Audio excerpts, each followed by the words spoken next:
Okay. Aloha, everyone. Thank you so much for joining us today for our final event of National Drive Electric Week, Will and Eevee Work for Me. This is co-hosted today by Drive Electric Hawaii and Hawaii Eevee Association. So before we get started, I'm just going to say this one more time. I know some of you have already heard this, but if you could please add the island that you're from into your Zoom name, that'll really help us make sure that we enter you into the raffle that we are having today, where we will be giving away one-day Eevee rentals, one per island. So make sure you put your island in your name. So my name is Kia Jones, and I am the Clean Mobility Director at Blue Planet Foundation, a local nonprofit with a mission to advance Hawaii to a 100% clean energy future. All week long, we've been celebrating and educating about electric vehicles in the hopes of increasing the adoption of EVs in contribution to our clean energy and clean transportation goals. So I'll be kicking off the webinar today, going over the basics of electric vehicles and covering, why you should consider making the switch, what your options are, and some important considerations. I also have Stephen Ingledew here, who's a sales consultant and a certified EV expert through the Hawaii EV Expert Program, who will participate in a discussion about the sales process for new EVs and some important considerations. Then we have Nanette Vinton from the Tesla Club of Hawaii and Hawaii EV Association to talk about charging basics and everything that you need to know about EV charging. And then we have Tandy Tabata from Hawaiian Electric, who will be presenting on charging in Hawaii, what the current situation is, and what Hawaiian Electric is doing to improve it. So then we'll segue into our EV owner panel. We have 5 different EV owners here who come from a variety of different living and charging situations, who will talk about their experience, pass on some of their lessons learned, and then we'll open it up for Q&A from the audience. So please feel free to enter any questions that you have in the chat as we go along, and we will address them during our Q&A. And then finally, at the end, we'll have our EV rental raffle. So be sure to stay till the end to make sure that you are able to win that free one-day EV rental. Okay, let's get started.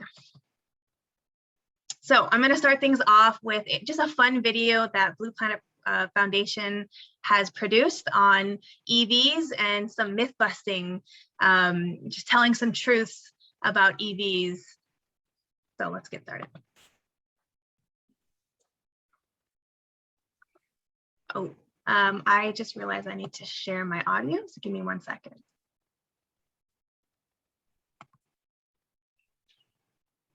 Today we're going to be busting 3 myths in 3 minutes. And the first myth is that electric vehicles are small and not practical.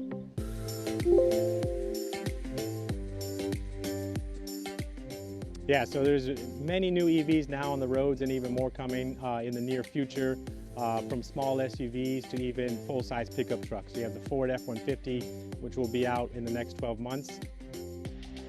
My family and I have been driving a Nissan Leaf for more than 6 years. And since that time, our family has grown from 2 to 5. And so it meets our daily needs, going from just driving 2 adults to now 3 kids in car seats, all in the back. And then filling the trunk with everything you need for your daily needs, from strollers to groceries, to even, daily beach days, including towels and coolers and boogie boards for a great family fun day at the beach. It may look small and not seem practical, but it can meet your daily needs just as it does our family. Hi, I'm Kia Jones of Blue Planet Foundation, and the second myth we're going to bust today is that in order to own an EV, you need to have special equipment at home to charge it. When you get an electric vehicle, it's like having an appliance in your home. It comes with its own plug, and you can connect it to any standard electrical outlet if you have one nearby where you park. It's the slowest level of charging, but if you charge overnight, let's say about 10 hours, you'll still get 40 to 50 miles of range, and that's more than the average number of miles driven by people in Hawaii. You can install a higher powered charger if you want, but if you find that it's cost prohibitive for you, or if it's just not feasible, you have access to a large and growing public EV charging network across the state. We currently have nearly 700 publicly available charging ports across Hawaii. Hello, I'm June Chi with Hawaiian Electric Company, and today I'm busting the third myth that electric vehicles are no better for the environment than gas-powered cars. It's true that many people charge their EVs off of electricity that's powered by our fossil fuel power plants. However, in the state of Hawaii, we average 36% renewable electricity in 2020, which means the EV you buy today is getting cleaner and cleaner as we get closer to our 100% renewable energy goal. EVs are highly efficient vehicles and produce no direct tailpipe emissions. So when charging on the grid here in Hawaii, an electric vehicle is still producing only 1/3 the amount of emissions as an average gas-powered car. And electric vehicles charged by rooftop solar, well, those are as clean as they come.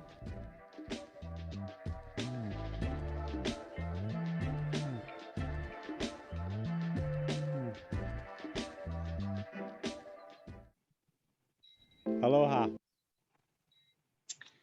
Okay, so that was just a fun video to kind of bust some myths that we often hear about EVs. But let's talk a little bit more about the why. Why should we go electric? So as you heard in the video, the first thing, which hopefully everybody's aware of, is that EVs are better for the environment. There's zero tailpipe emissions, which means cleaner air and better health benefits for everyone. And they're really highly efficient vehicles. So even if the electricity generation isn't from renewable sources, which, obviously in Hawaii, we do have a good amount of renewables, there are still fewer emissions associated with an EV for every mile driven. And, since Hawaii averaged 36% in renewable generation in 2020, it's about 1/3 for EVs compared to gas cars. In terms of the efficiency, EVs convert 77% of energy to power at the wheels compared to 12 to 30% from a gas car. And EVs can save you money. So they'll save you money in the long run. It's actually cheaper to fuel with electricity than it is with gas. And if you compare an EV to a gas car on a dollar per mile basis, you actually see that you will be saving money. And we'll get into that a little bit more later. EV owners save hundreds in annual fuel costs, depending, of course, on the vehicle that you're driving and your method of charging. And savings are maximized the most if you're able to charge at home using solar power. EVs also require less maintenance than the conventional vehicle because the electrical components require pretty much no regular maintenance. There are fewer fluids, there's no engine oil, things like that. Brake wear is significantly reduced due to regenerative braking. And Consumer Reports did a study and found that EV drivers spend half as much on maintenance as gas car owners. So there's also the federal tax credit, which is available. EVs have a little bit of a higher upfront cost currently. The federal tax credit helps. You can get up to $7,500.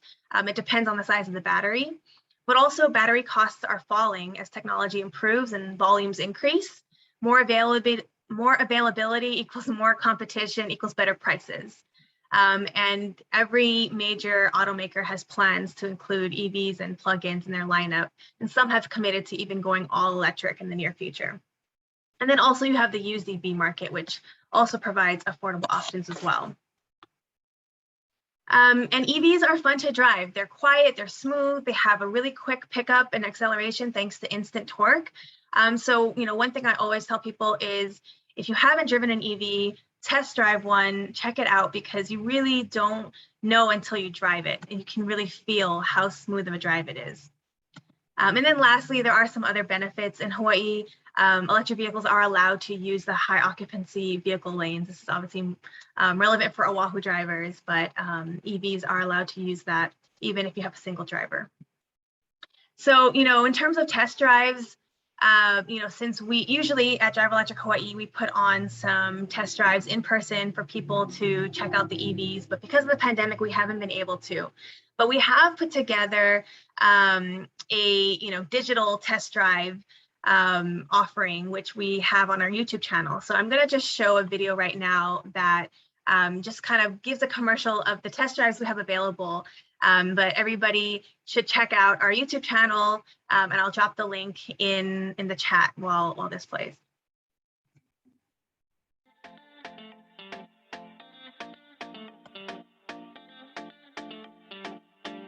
Hi, my name is Stephen Ingledew. Welcome to Volvo Honolulu, and I'm here today to introduce the first ever P8 Recharge XC40 all-wheel drive. This is our first all-electric car, sustainable, 202 miles of range, so for the island it's perfect.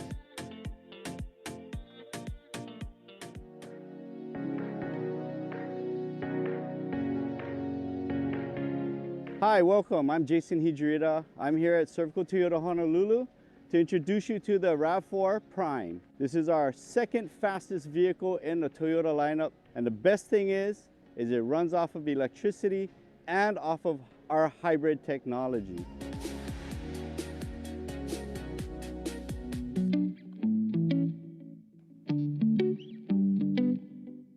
Hello, my name is Keith. I'm Cervical Chevrolet out here in Waipahu. I'm going to talk to you about the 2021 Chevrolet Bolt today. We have an overall length of 164 inches. It has a 66 kilowatt battery and a range of 238 miles on a full charge.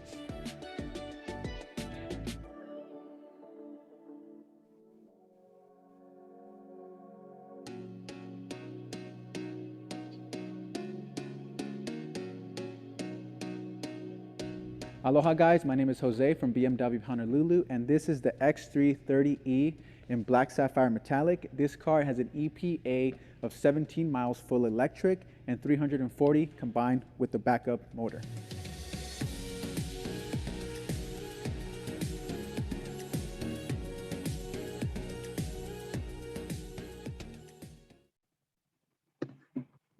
Okay. So again, the link is there in the chat, but our YouTube channel has a whole playlist of virtual test drives that you can check out. So, if you're interested, please do that. Okay, let's go back to how EVs can save you money. I found this really cool calculator online that helps you compare what you pay for, well, it helps compare what you get for what you pay for a gas car versus an EV. So the link is at the bottom, and I can drop this in the chat as well. It's chooseev.com savings calculator. I've put in here a typical price for a gallon of gas, $4. And then, I chose a gas vehicle. So the 2022 Toyota Camry, it gets a MPG of 26 miles per gallon. And then I'm comparing it to a 2022 Chevrolet Bolt, which has an efficiency, which I'll get into this later, but efficiency works very similar to miles per gallon for EVs. It gets about 3.6 miles per kilowatt hour. And what you pay for electricity is on average about 30 cents per kilowatt hour. So what this is doing here is it's saying that for the same price as a gallon of gas, so for $4, you get 21 miles more with an EV than you do for a gas. So you're able to drive further for your dollars. And over the course of a year, if we say we drove 10,000 miles for the year, that equates to a savings of almost $700. That can be more or less depending, again, on the vehicle that you choose. So let's go back to basics. I'm just going to quickly go over the different types of vehicles that are out there. The internal combustion engine is, what's on the road today. Most vehicles are still powered by gas, and so that's what your typical vehicle is. The second one is a hybrid electric vehicle, and this one is powered by gas, but it also has an electric motor.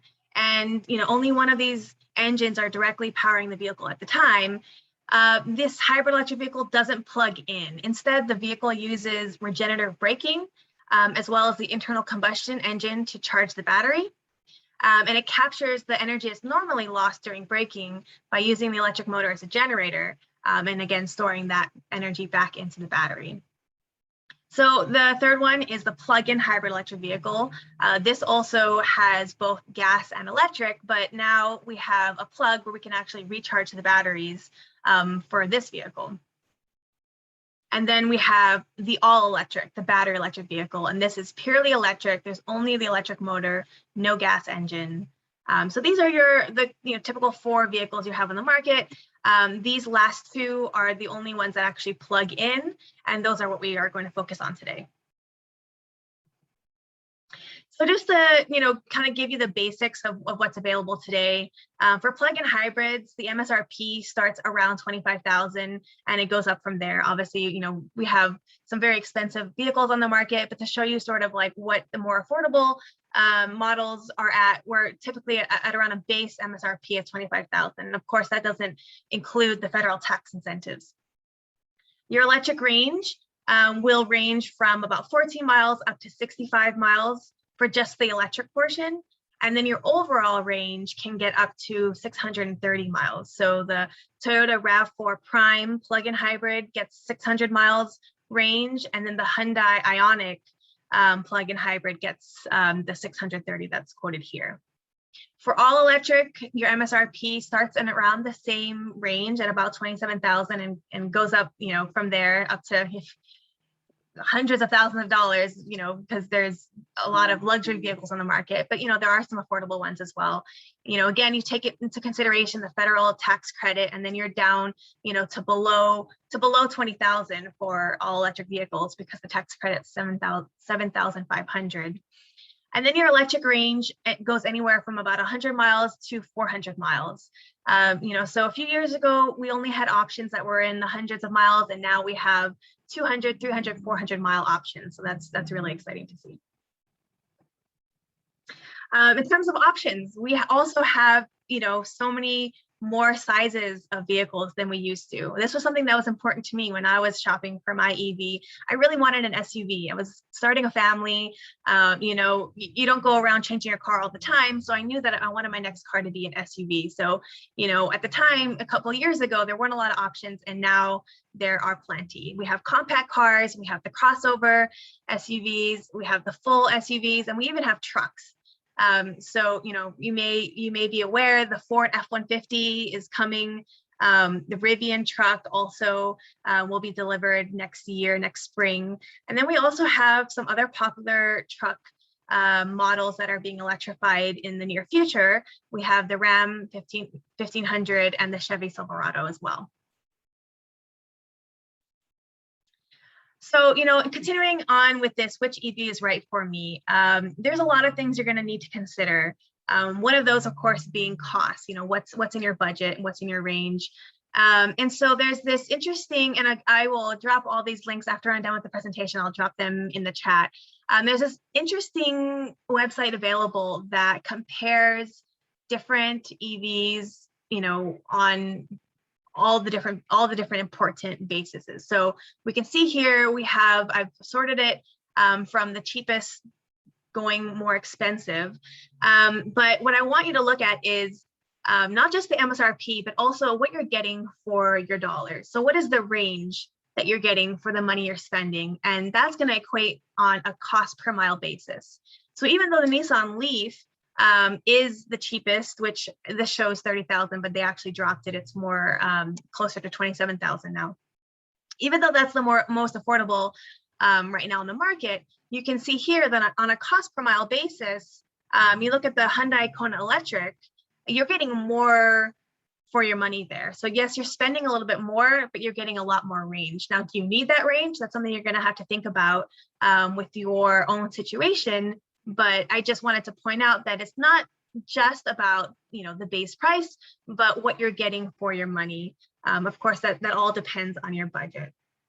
So if you look at this, also the Chevy Bolt is a pretty good cost per mile, and the Tesla Model 3 is in there as well.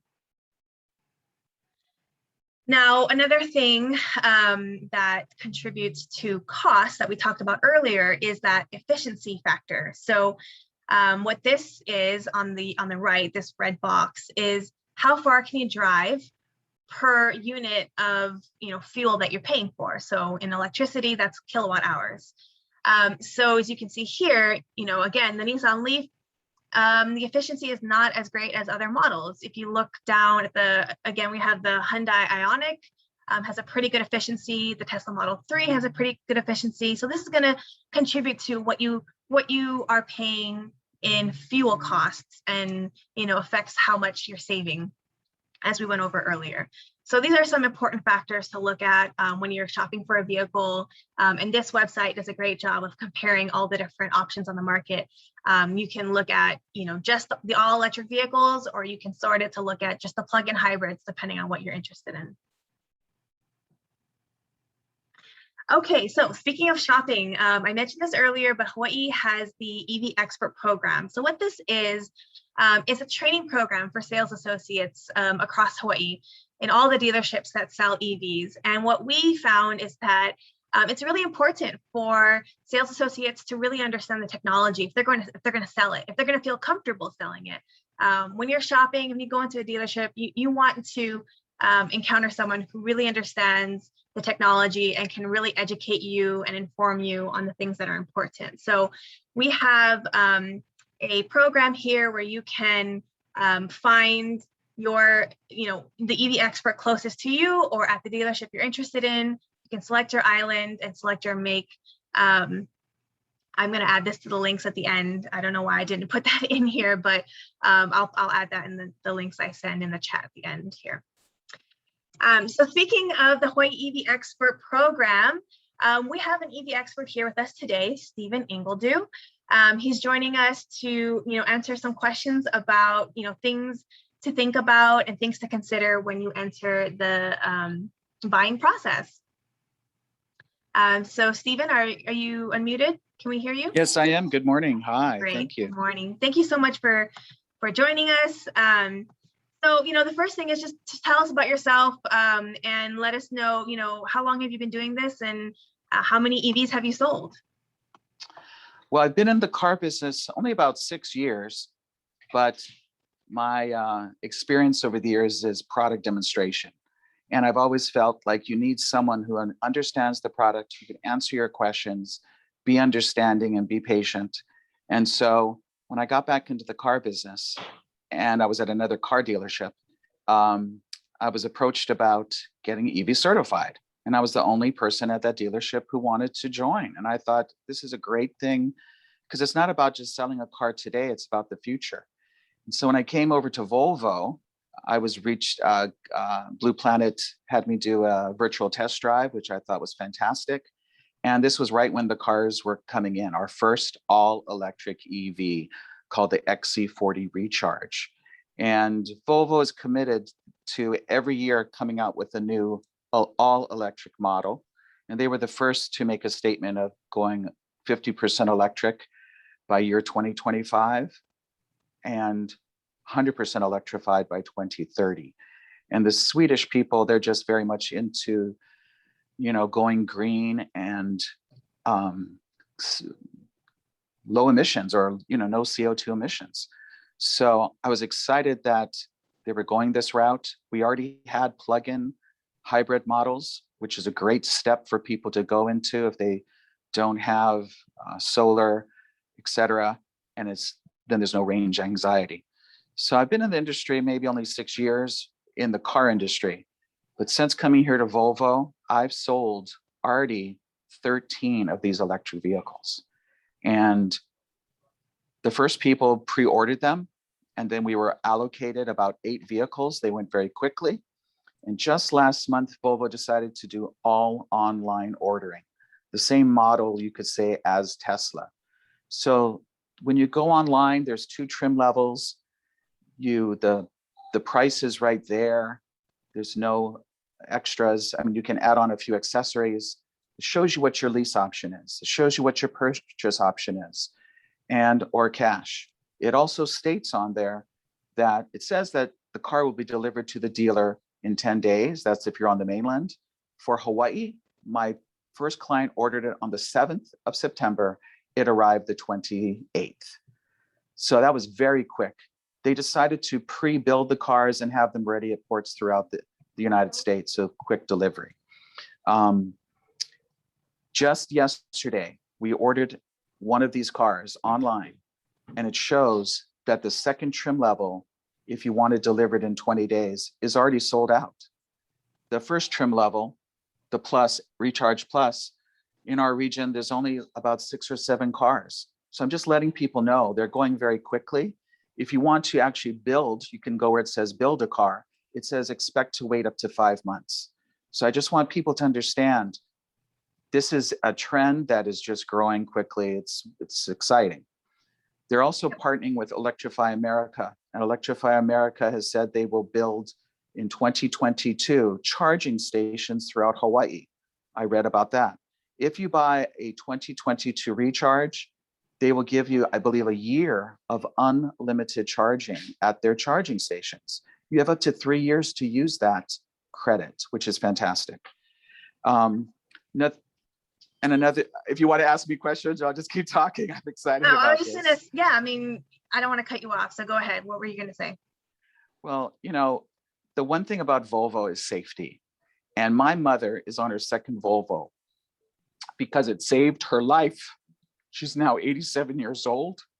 Her car is a 2004. And if you look at quality, build quality, service, talking about, and that's a gas model car. I explain to my people all the time, buy from a company that's been around since 1927. Their goal from day one is safety. And it's not just if you get into an accident, it's also safety in the air conditioning units, which is the best in the world. That helps with breathing. And I think we all know about what's going on with respiratory, et cetera. I just went to the Big Island yesterday. The volcano is erupting and there's going to be more fog. This AC system has an ionization system. So talk about safety when you're breathing clean air. But the whole car, yeah. That's great. That's awesome. Yeah. I just want to ask a couple of questions, just Yes. More generally for people who, are shopping. Can you, we talked about the federal tax credit and, that's a great incentive. Can you talk about the difference between how it'll apply for if you're buying a vehicle versus if you're leasing an Eevee? Sure.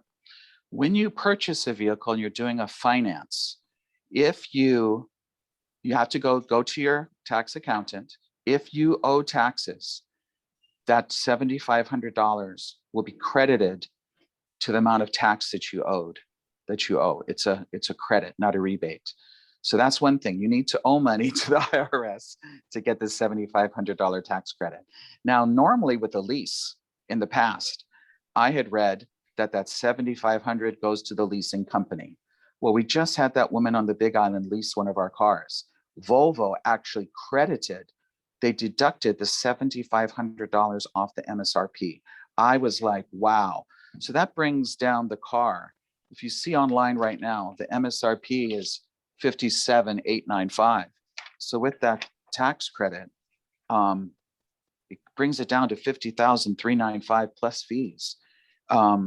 Amazing. Because yeah, so it sounds like it might vary from dealership to dealership, and that's correct. Great. That was my experience as well. I have a Volvo myself, and Volvo did credit the credit to the sales price. So that was great.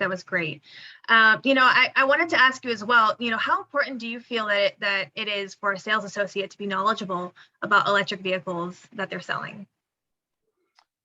It's very, very important. I mean, the customer, they can do a lot of research themselves, which is online, which is great. But again, when you come to purchase, this is a big purchase. You want to make sure, the questions you have are answered. They're knowledgeable about the warranty. Like the battery nationally, it's an 8-year, 100,000-mile warranty on the battery. Volvo stated on average, the batteries last 10 to 12 years. I also feel that if you're going to purchase the car, you're going to see a lot more savings. And if you're going to keep the car a long time, you're going to see a lot of savings. If you're going to lease the car, you have to decide if that extra payment, because the car is more expensive than a plug-in hybrid or a gas car, are you going to have that savings? I think a lot of people, sometimes it's not about the savings, it's about doing good for the planet, going green and climate change. So those are some things to consider. And again, the quality of the car, the build, the manufacturer of the car. But I also find it's about the aesthetics, the beauty of the car. Most people, it's like putting on a pair of jeans or a nice suit.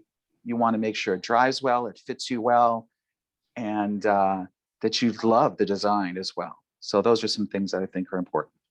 Definitely. Thank you so much. And thank you so much for bringing up the warranty thing as well. I think that's important for people to consider. Not every dealership has the same warranty. I believe it's by law, manufacturers have to provide at least 8 years and 100,000 miles. Some do more, and some, have different provisions in that warranty. So definitely something for people to think about as well. Thank you so much, Stephen, for joining us and for talking a little bit about yourself and Volvo and buying an Eevee. Really appreciate your time. Thank you so much. Have a great day. Okay, so as I mentioned earlier, EVs, they have a pretty high upfront cost right now. They're coming down in price, but we also have the used EV market available. And so I just wanted to show a quick video on one resident who purchased a used EV and what her experience was.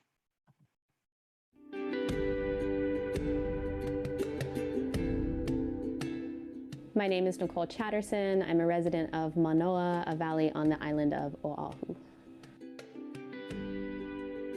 We purchased our secondhand vehicle because of budget reasons and also because we both understand the value of buying secondhand. It reduces your impact on extracting raw minerals and resources to make something new. So we've had our 2012 Leaf for about 2.5 years, and she's fantastic. I work in Haleiwa Town on the North Shore, so I do a fair amount of commuting, and I can get up to the North Shore on a charge, and I still have miles left over to get me to a public charging station where I can fill my battery back up for the way home. I empathize with the feeling of EVs not being financially available, and we were thrilled to find that there are lots and lots of EVs on the secondhand market. So just like shopping for any secondhand vehicle, you're going to want to make sure the tires are good, the brakes are good. Another thing you want to be looking for with secondhand EVs is the life of the battery. So there's questions you can ask the previous owner. Have they ever had the battery replaced? How many bars are left in the battery charge is another great question. And that will give you a sense of how much mileage you'll get out of one charge for your EV. It feels really good to be contributing to Hawaii's clean energy future.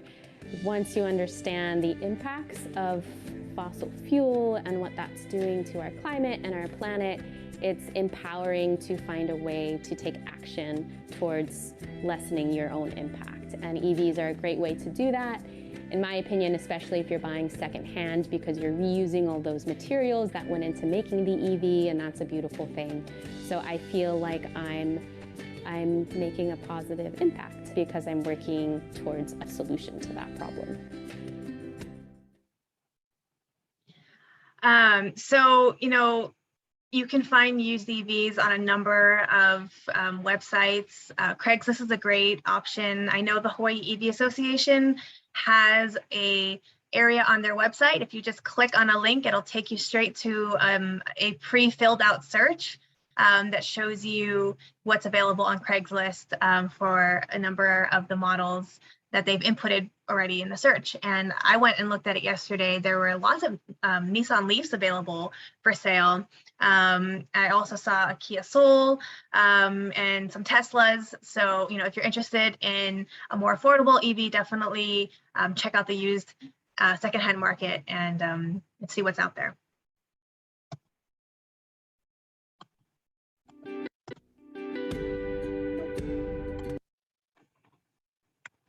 Okay, so just to close out this segment on choosing the EV that's right for you, there's two more key factors that you're going to want to think about, and this probably sounds obvious. The first one is, how far do you normally drive? That's going to be key, right? I mean, the average miles driven daily in Hawaii are around 30 miles, and if you think about that, that's something, and we'll get into this a little bit later, but an overnight charge can replenish your battery for 30 miles. But if you're driving across the island, or if you have a long commute, these are all things that are going to factor into whether you need an EV with a longer range. And then in combination with that, what are your charging options? Whether you're able to charge at home, whether you have access to public chargers near where you live and where you work, or just along your route. these are things that you need to consider. And so to help us learn more about charging, we have Nanette Vinton, who will now go over the basics of EV charging with us. Thanks so much, Kiani. That was a really great overview of the EV market, and I'm really excited to see all those new models coming out and the EV market growing. I'm Nanette Vinton, and I am on the board with the Hawaii EV Association, as well as the president of the Tesla Hawaii Club. So I'm going to give you a brief overview of chargers and charging. Next. So once you get your EV, you're probably going to have a lot of questions about charging. How do I charge? Where do I charge? How much will it cost? And how often will I need to charge? Next. So first we'll talk about the types of chargers out there. First, you have the level 1 charger.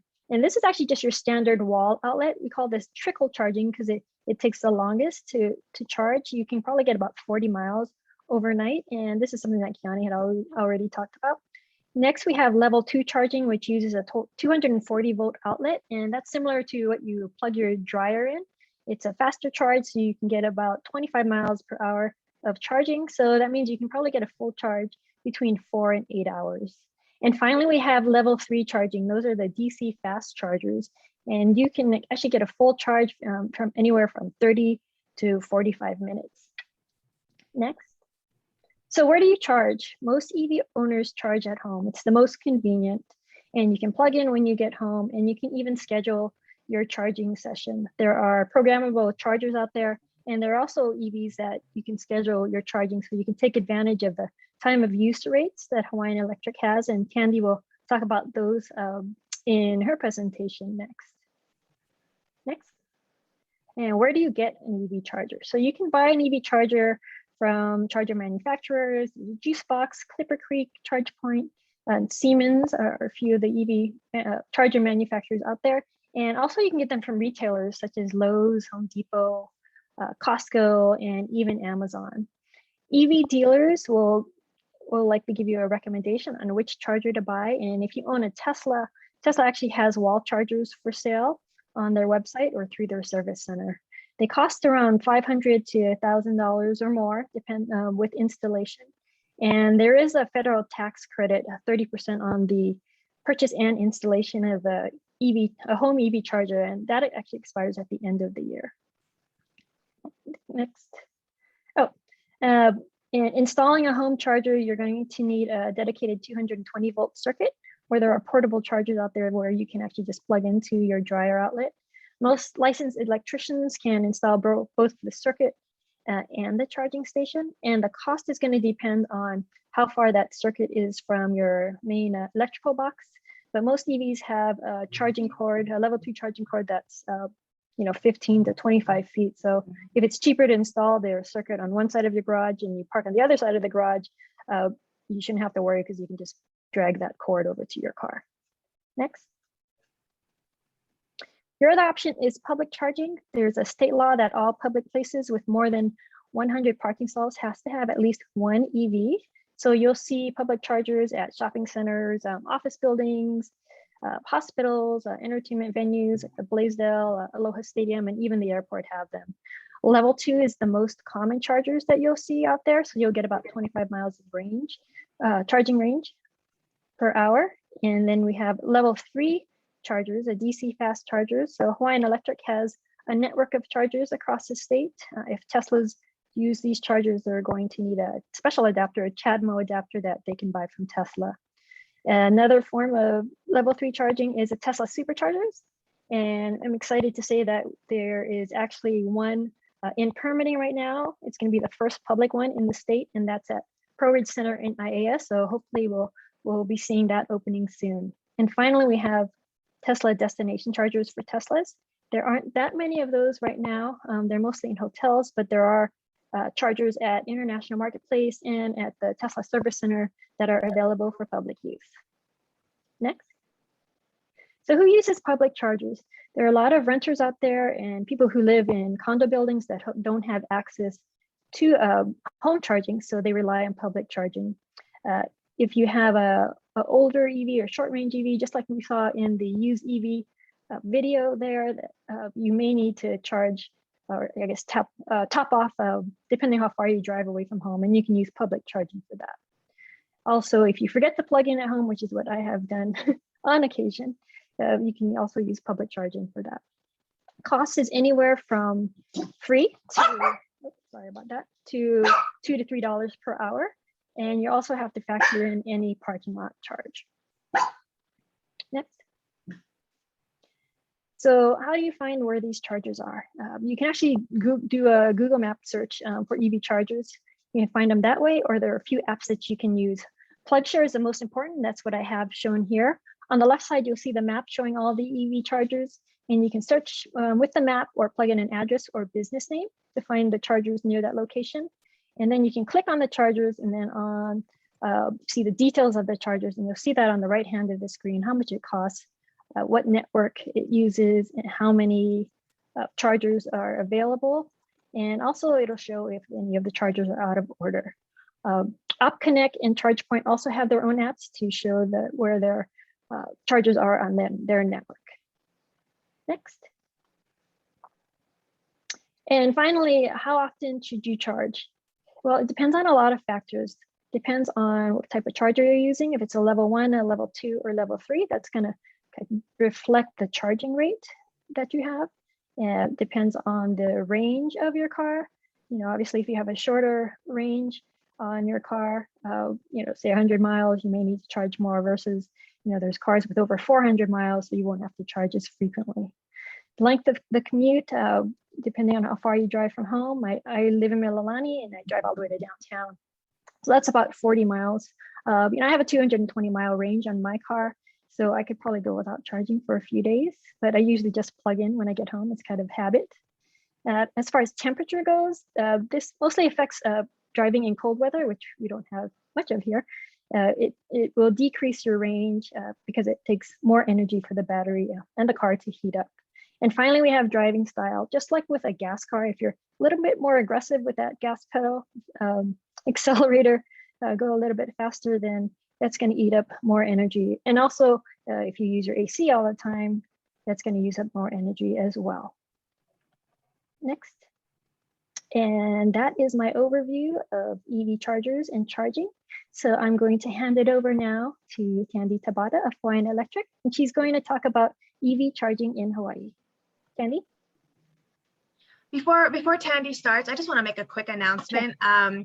I announced this in the beginning, but in case anybody missed it, we are raffling off EV rentals, one-day EV rentals, thanks to Hawaii EV Association. So I just want to make sure that if you want to enter into this raffle, we are pulling from the participant list. So make sure your name is there and your island. We're going to do a raffle per island. So make sure your island is in your name so that we can enter you, and yeah. We'll draw that at the end. So that's my announcement, and I'll hand it over to Tandy.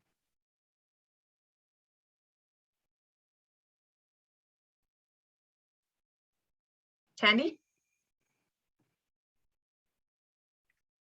Can you hear me now?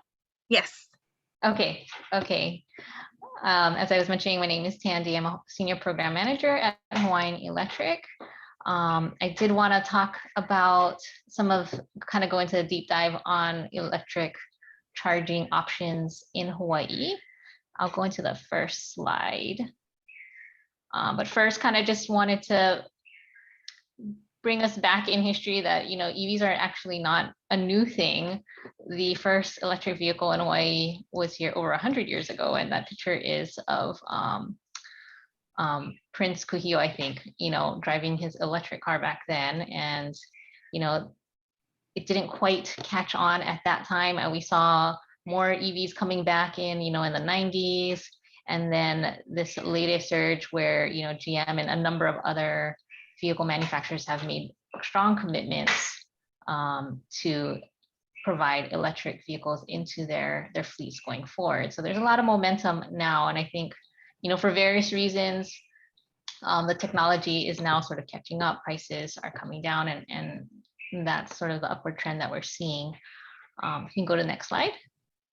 And I know a lot of you have heard that EVs are catching on. There's a lot of reasons why People are choosing electric. One, of course, is for the environment, but of course, there's also cost benefits, less maintenance, less fuel costs.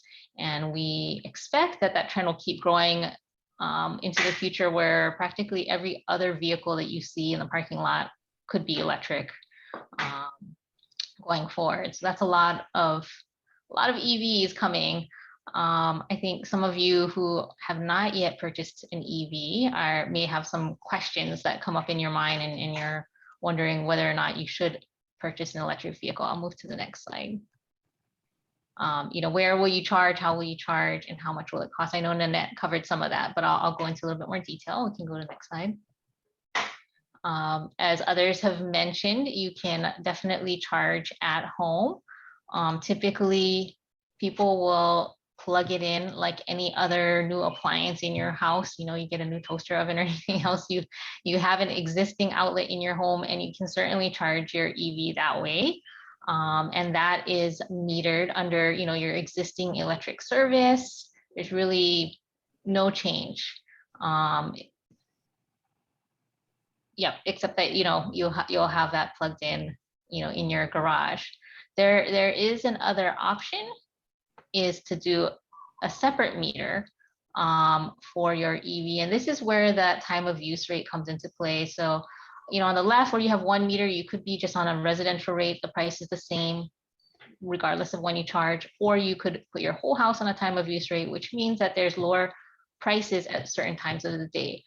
For some people, it may not be beneficial for them because they're not going to change their lifestyle to necessarily be able to take advantage of lower prices during the day, which would mean, you have to shift a lot of your, your cooking and your home activities to the daytime, and that may not work out for folks. But there may be some who feel like they can shift their EV charging to the day.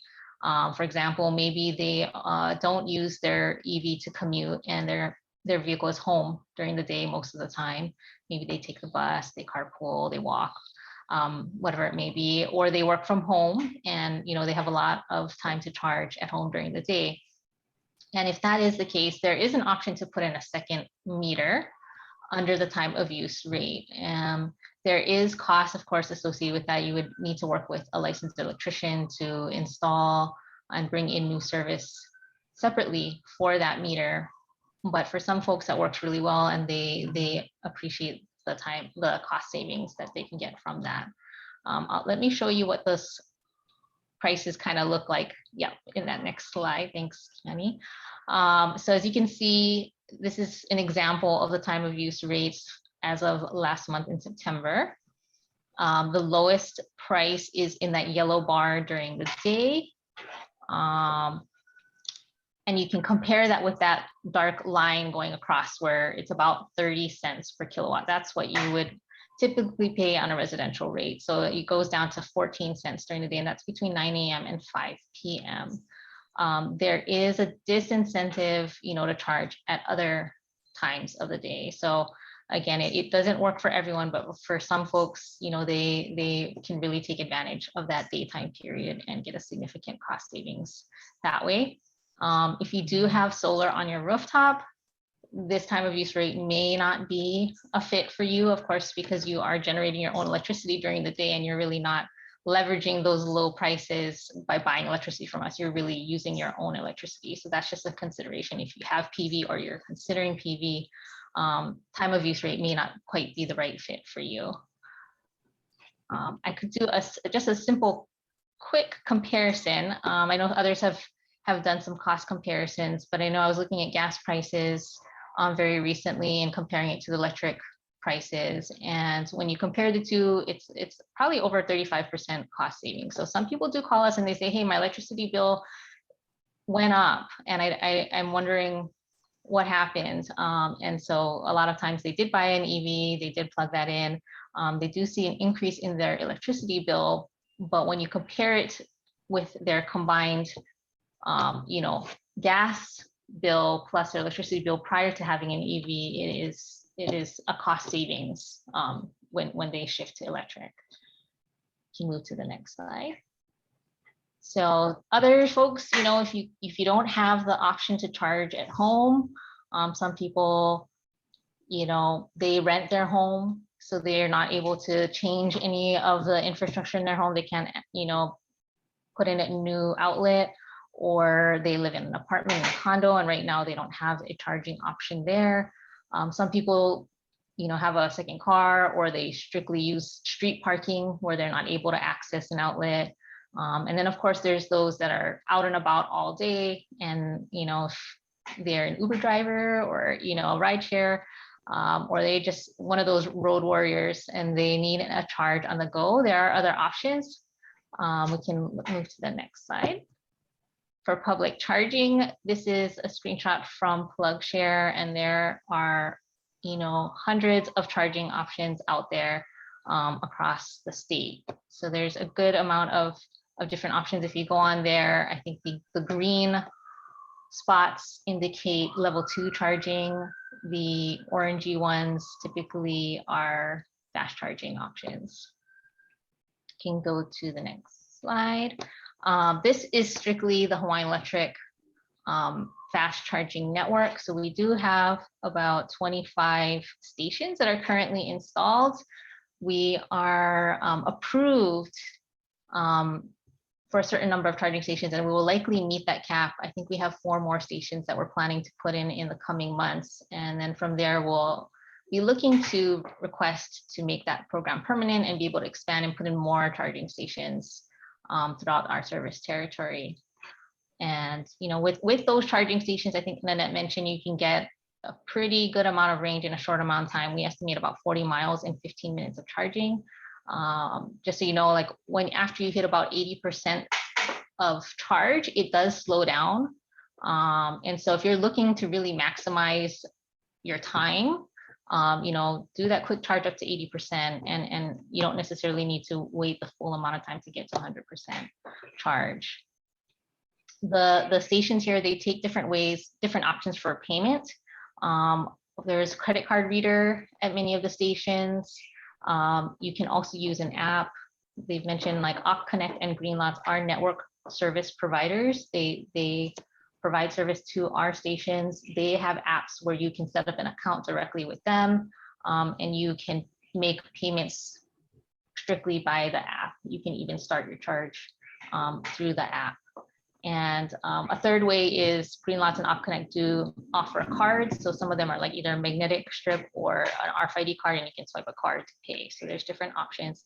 If you are having, any trouble with your charge, or you're not really sure, if you're doing things correctly, there's always a number on the front of the charging station, and you can call the support line for Greenlots or OpConnect, whoever is the service provider, directly, and they can help you troubleshoot on the spot. And I find that that's always the most helpful. I mean, it's kind of like when you have a problem with your computer, it's helpful when you're there and you can show them the problem or talk through the problem. And a lot of times they can remote start your session if things are not working. So it's great to call when you're there if you are having any trouble.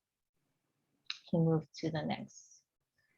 These are an example of the rates. This is Oahu rates. They're slightly different for each island, but they also follow that same time of use rate structure where it is a lower cost in the middle of the day, between 9 a.m. and 5 p.m.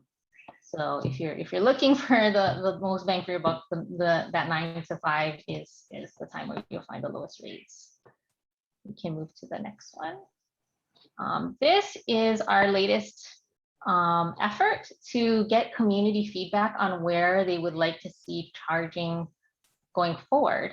And we had over 1,500 entries. So a lot of people had a lot of places where they would like to see new charging stations in the future. We did do a critical backbone study in 2019, and it indicated that based on how many EVs we project into the future, we'll need 7 times more the number of public charging stations than we have right now. So there's lots of room for growth.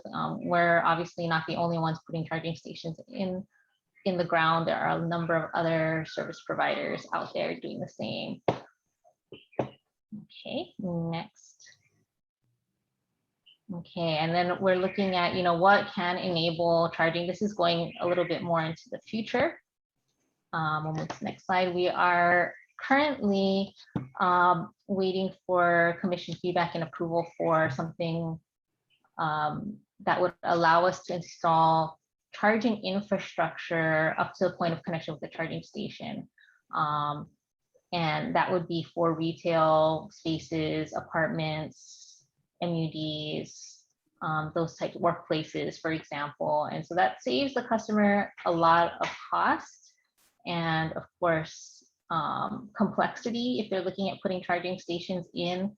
All the parts in purple are the parts that Hawaiian Electric would design, install, own, and maintain. So that's bringing in power, the transformer, the meter, past the meter, which is not typical previously or currently, and up to an electrical panel and up to a charging station. And really the customer or that business, for example, or your condo would worry more about just the charging station and getting that charging station in place. So we're hoping to be able to do that with PUC approval in the future. We do have approval already for a similar program for electric bus fleets, and we are looking to launch that in 2022. And I think the last slide, I just wanted to mention, and I think others have mentioned, oh, sorry, one up, Yanni, that there are rebates available for charging stations, specifically ones that are networked and shared. So if you do have a business and you want to put in a charging station that can be shared with customers, or you have an apartment, there are incentives to offset those costs. And you can go to Hawaii Energy's website to get more information on that. And that's that. Thank you. Thank you so much, Tandy. That was a really informative presentation. We're going to transition now to our Eevee owner panel. So as I mentioned earlier, we have some great enthusiastic Eevee owners who have volunteered to come in and talk about their experience. So we have Noel Morin, who's going to introduce each of them. Thank you, Kiani, and also Tandy. Great information that you just shared there. Aloha, everyone. Noel Morin here. I'm with Hawaii Eevee. I also lead Big Island Eevee Association. We now have the opportunity to hear from Eevee owners across the state. They'll each take a few minutes to share their story with you. After their talks, we'll have time for questions. So if you have any questions during this segment, please enter them in the chat. I'd like to do a quick intro of all our panelists. So first off is Jean Campbell. Jean, by the way, is my mother-in-law. Hi, Mom. She lives here in Hilo on the Big Island, and she relies on level 1 charging at home. Next is Rita Ryan. Rita is a longtime Eevee advocate and early adopter on Maui. She uses a level 2 charger at home.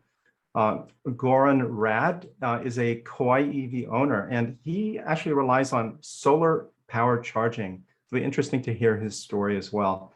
We also have Marcus Rymel, who lives on Oahu, and he'll be sharing his experience with pre-owned Eevee, their pre-owned Eevee purchase. And then lastly, David Aquino, also from Oahu, who relies exclusively on public charging. So a welcome to our panelists. Let me start by asking each of you to share your story. What kind of Eevee do you drive, and what is your charging experience like? Kindly take about 3 minutes to share so that we can hear from everyone. And with that, I'll start off with Jean. Good morning. My name is Jean Campbell, and I have a level 1 charger, a Leaf, and I'm very, very happy with it, very comfortable with it. And so I would encourage anyone who wants simplicity in their life to just get an electric car, because on a level 1, it's no different than plugging up your vacuum cleaner. And you just do it as a continual thing. And your life is so much less complicated, especially with all the traffic that different people have. You don't have to go anywhere to get gas, or you don't have to have your car serviced all the time. You're doing the service, and it's so simple.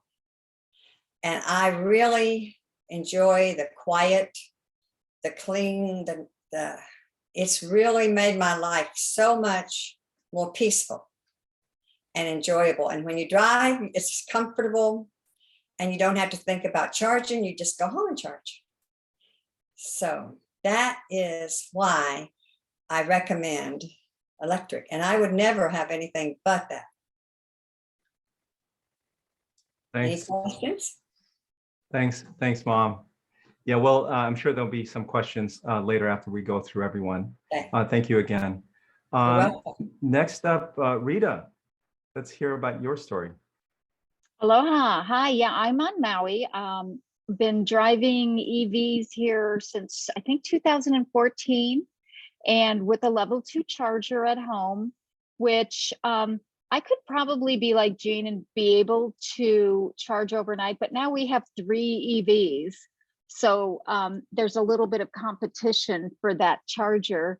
I've got a tenant on site who has an EV, and I really encourage all my tenant. I only have 2, but my tenants to drive EVs because I don't like the sound of combustible engine cars, nor the smell, nor anything about them. So I've just been an advocate of EVs. We've got 2 Nissan Leafs and a Kia Soul.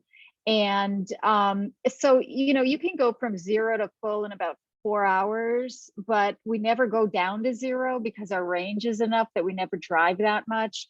So it's pretty easy. We're all on one charging station and we manage it, and it works out great.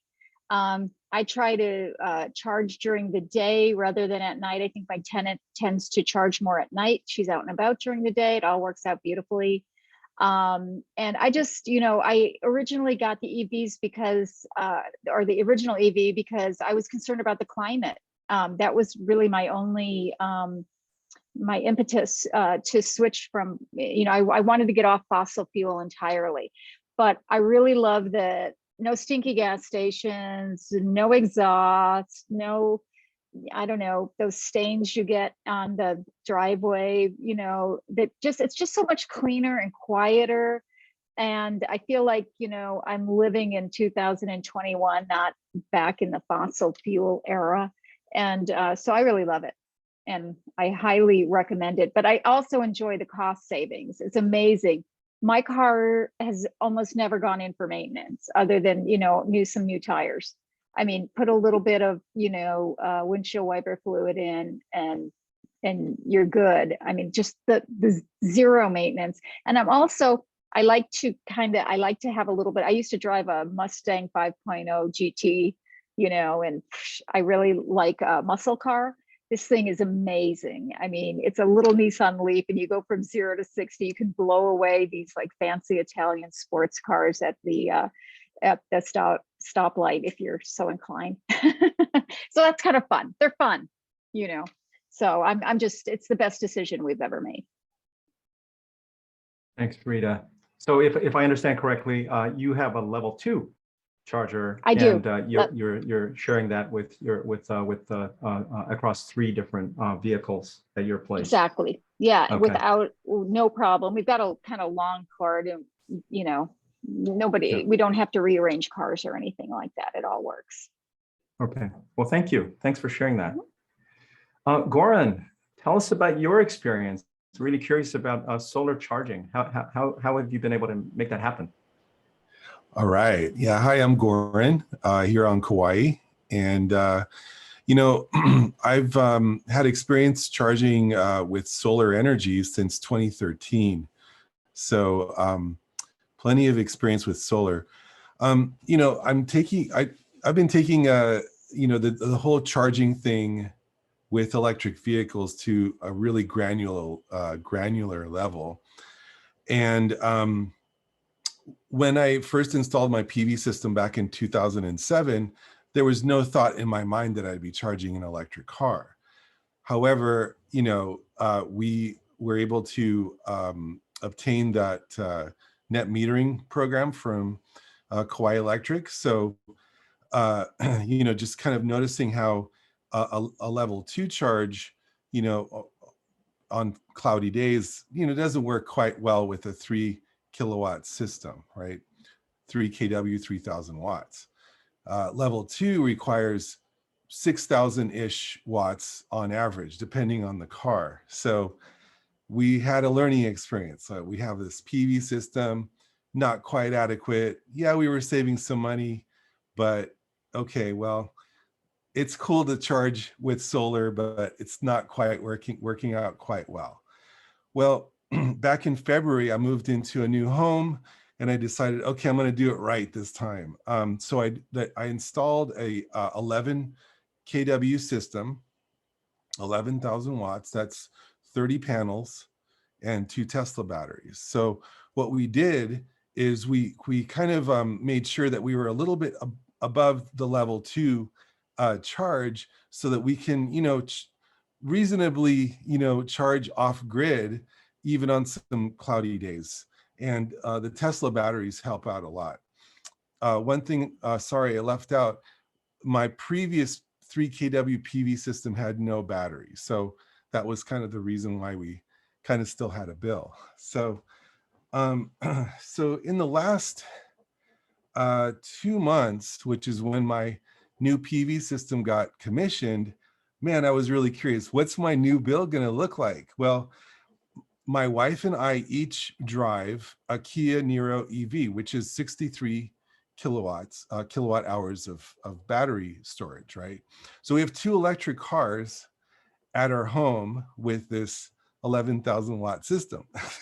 So, what's our bill gonna be? So I just got my bill the other day, and it's I have $132 credit on my bill, even after charging 2 cars throughout the month. We drive around 50 miles a day each with our cars, and lo and behold, like, you can actually drive off grid. It's kind of cool. So anyway, that was the biggest sort of, I don't know,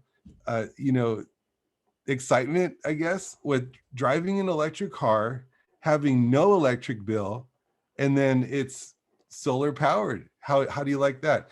So anyway, that was round 2 with solar. It worked out pretty good. Tandy showed a graph with the yellow part in the middle. That's kind of the time that we charge. So charging at night, because of the new Schedule Q, requires us to use grid power. But if we're charging during that yellow moment, or 9 to 5-ish, we're going to charge basically off grid. We have enough PV power during the day, and then we have some battery power to kind of keep it off the grid, right? And we can still pretty much charge off grid almost every day, even some cloudier days too. One thing is that we kind of need to charge 1 car at a time. So it would be like we would charge every other day with each car, so that's kind of the way it really kind of works. Thank you so much for sharing that. Clearly, there are a lot of moving parts there, and I'm pretty sure that some of our audience may have some questions for you. But thanks again. That's an incredible story. For sure.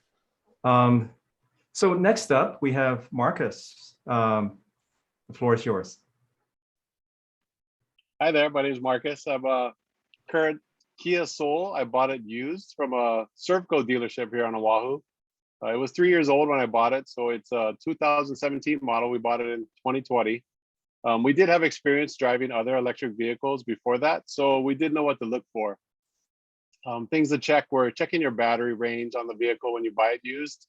The dealership salesperson actually didn't know much about it, so I think we were a little bit more educated than he was. So using our knowledge on EVs, knowing what type of plugs it had, knowing that it had a CHAdeMO and a J1772, we knew we could do fast charging. We knew we could do charging at home. The battery, when we saw it fully charged, the range on the dashboard showed that it still had over 111 miles, and the vehicle, I think, originally had about 105 to 120 miles range. So we're still getting almost 100% of that battery, maybe 5–10% less, but still plenty of range. And it is a second vehicle for us. It's for the family to share, kind of a beach car. We have some teenagers that are growing up, so it'll be a car that they're driving once in a while. So we're trying to teach the teenagers how to charge and how to use it and how to manage using an EV. Besides that, it still has the warranty. Kia has a 5-year warranty on the basic vehicle, and then it has a 10-year, 100,000 mile warranty on the battery. So feel really confident. Right now, we do use a level 1 charger at home. I just plug into the wall, usually at night. I'm out at work during the day, so if I don't charge every night, we'll find mostly Hiko chargers since it's Chatamo. The Hiko chargers are really effective. If you can go during the day before 5 p.m., you get that discount. But those can charge you, I get only about 15, 20 minutes and I get 30%. So they're great. I really appreciate them. And the bill for those is usually $5 to $10 for that 30% that you charge. So very effective, very affordable.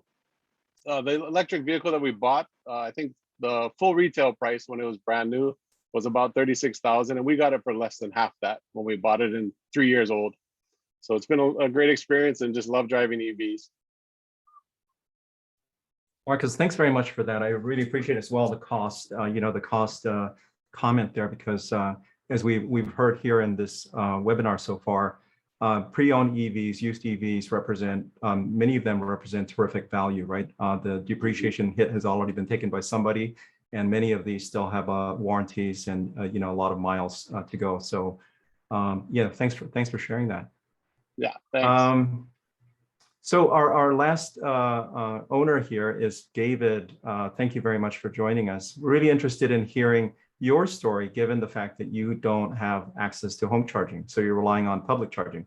Tell us about it. It's Noel. My name is David. I was born and raised here on the island of Oahu. Growing up, I was always a truck guy.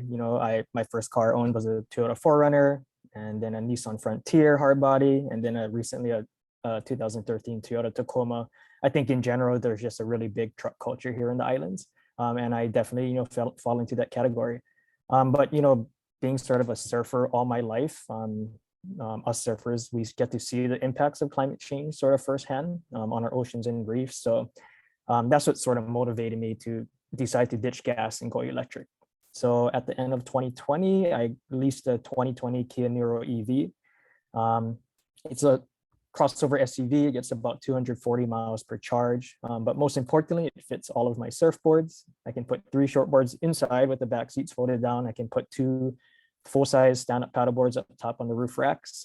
So it holds on my surfboards and actually can fit more than my trucks did before, in a safer way, because you can actually leave the boards in the car and not have to worry about someone just grabbing it out of the back of your truck. So it definitely fits my needs for my lifestyle. Charging, I live in a condo in Kaka'ako. There's a decent number of public charging stations in the area, including the building where I rent from. So there's public charging in Salt, in Kaka'ako, Ala Moana Shopping Center, Ward Center, Whole Foods. Hawaiian Electric has their fast chargers on Ward. So there's a number of places where you can charge up while you're doing either your grocery shopping or going to Dave & Buster's or catching a movie. In general, some chargers are paid, some are free. In my building, there's a charging rate of 35 cents a kilowatt hour. But even paying for charging from the grid, I was able to reduce my fuel costs from about $160 a month putting gas in my trucks versus $40, which is what I pay to fill my electric vehicle every month. I charge about once a week. That's enough for my driving needs. Luckily, I do most of everything in town. And I noticed that in the middle of the day is probably the easiest time to find charging because there's more people at work. Also in the middle of the day, we're using more of the renewables that we're producing on our grid. So there's other environmental reasons for charging in the middle of the day. Paid chargers tend to be more available for obvious reasons.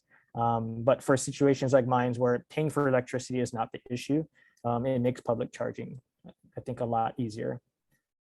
And then my overall thoughts is that there's a decent number of public charging stations, but we absolutely need more. I think that'll really make going electric much easier of a decision for many locals like me. And yeah, I treat my Eevee like a cell phone. So just topping it off whenever I can, not waiting till the battery's almost fully drained.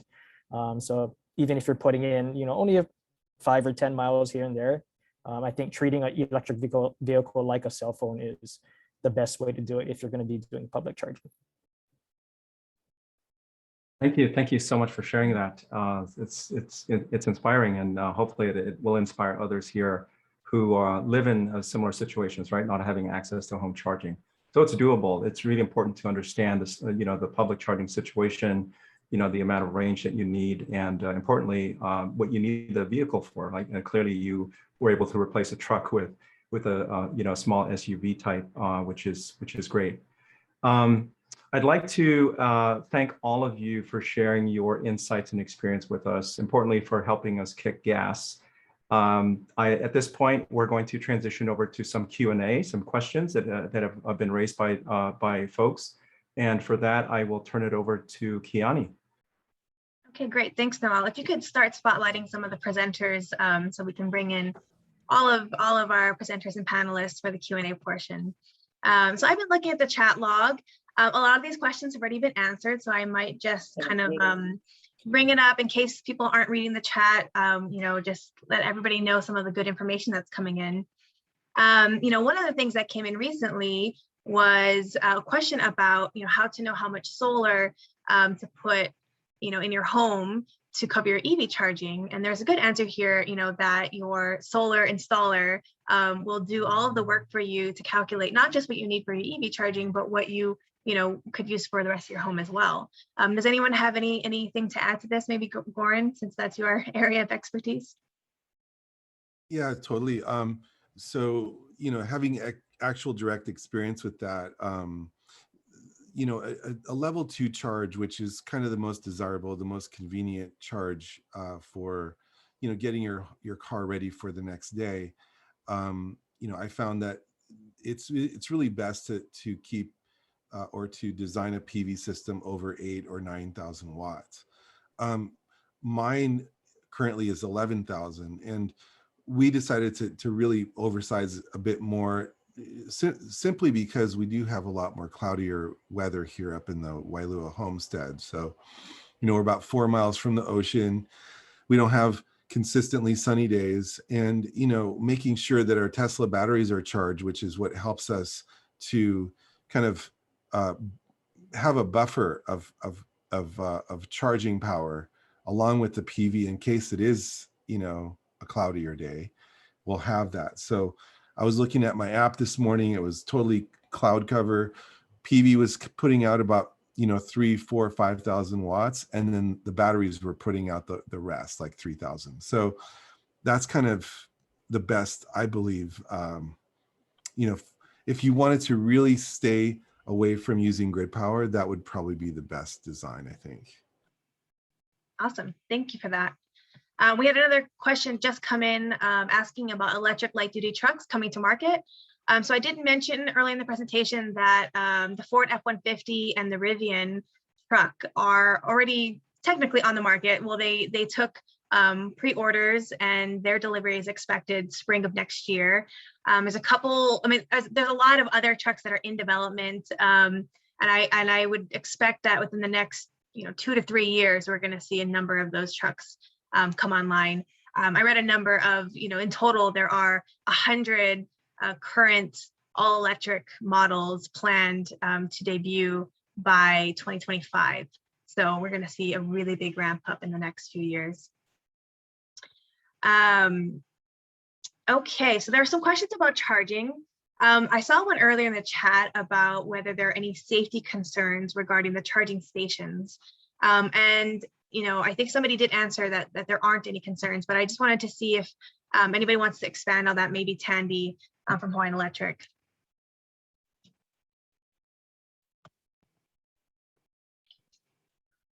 Sorry, could you repeat that question one more time? The question was about safety concerns regarding charging stations. Charging stations.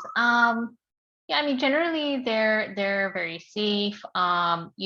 Like our fast charging stations, there is a pin that locks in once you plug in, and you can usually hear like an audible click, and that's how you know it's fully engaged. And those are for safety reasons, so that you are not disengaging it while it's charging. So there are safety features built in to those stations to avoid any type of safety risk. These are all safety certified charging stations, and we really haven't seen many issues with the charging stations in the time that we've had them as far as user safety. And then along the lines of that, someone asked about politeness protocols. So this could be for any of our EV owners. Are there any politeness protocols for using public chargers?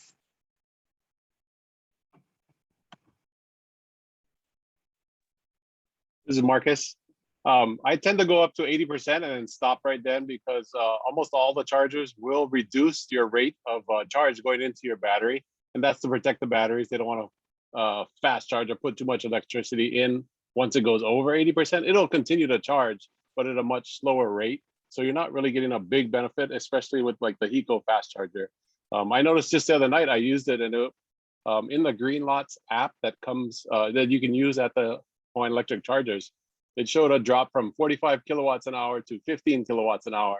And I did notice a Model 3 Tesla waiting to use it. So right away, I just stopped my charge and I was over 80%. So I had plenty of range for the next few days. I haven't even used it all yet. So I stop at 80% just to let others get on there.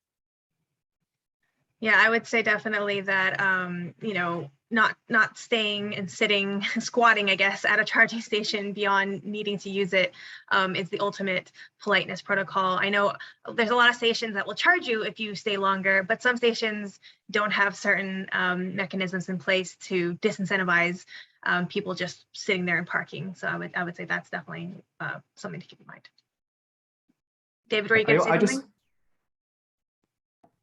I will say something real quick. So one thing that's really critical is, especially for EV owners, is you know, don't linger in those stalls if you're not plugged in, right? I think some of these parking stalls are really convenient, and it's sometimes very tempting to you know, park there and not charge.